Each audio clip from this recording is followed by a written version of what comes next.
यह कहानी है देवर भाभी के प्यार की, अधूरे एहसास की। रीमा की शादी एक बड़े संयुक्त परिवार में हुई थी। परिवार में रीमा के सास ससुर, ननद और सबसे खास उसका देवर रोहन था। रीमा का पति अर्जुन बहुत सीधा साधा और शांत स्वभाव का व्यक्ति था। वह अपने काम में इतना व्यस्त रहता कि रीमा से ज्यादा बात भी नहीं कर पाता था। शादी के बाद धीरे धीरे रीमा परिवार के सभी सदस्यों से घुल मिल गई, लेकिन सबसे ज्यादा उसकी बनती थी रोहन से। रोहन उम्र में उससे कुछ ही साल छोटा था, लेकिन स्वभाव से बहुत हंसमुख और चंचल। घर में जब भी कोई मजाक मस्ती होती तो उसमें रोहन जरूर शामिल होता। वह रीमा का बहुत ख्याल रखता और उसकी हर छोटी बड़ी जरूरत का ध्यान रखता।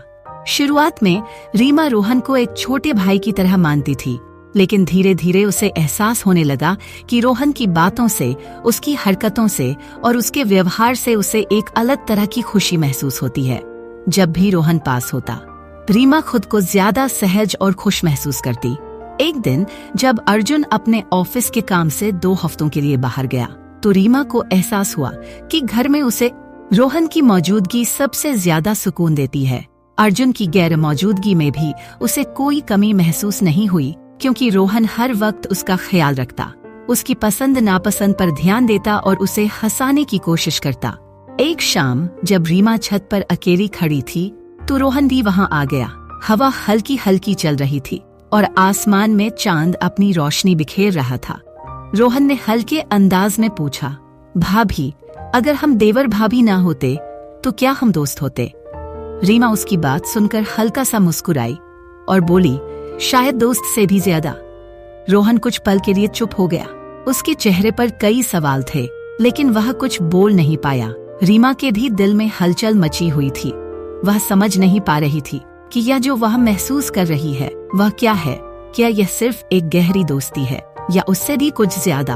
अगले कुछ दिनों में रीमा को महसूस हुआ कि जब भी रोहन आसपास होता तो उसका दिल तेज धड़कने लगता। उसे रोहन के आने जाने, उसके बोलने और हंसने का इंतजार रहने लगा। लेकिन जैसे जैसे यह एहसास गहराने लगा, वैसे वैसे रीमा के मन में डर भी बढ़ने लगा।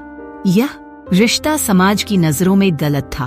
एक दिन जब रीमा रसोई में खाना बना रही थी, तो रोहन वहां आ गया। उसने चुपचाप रीमा की मदद करना शुरू कर दिया।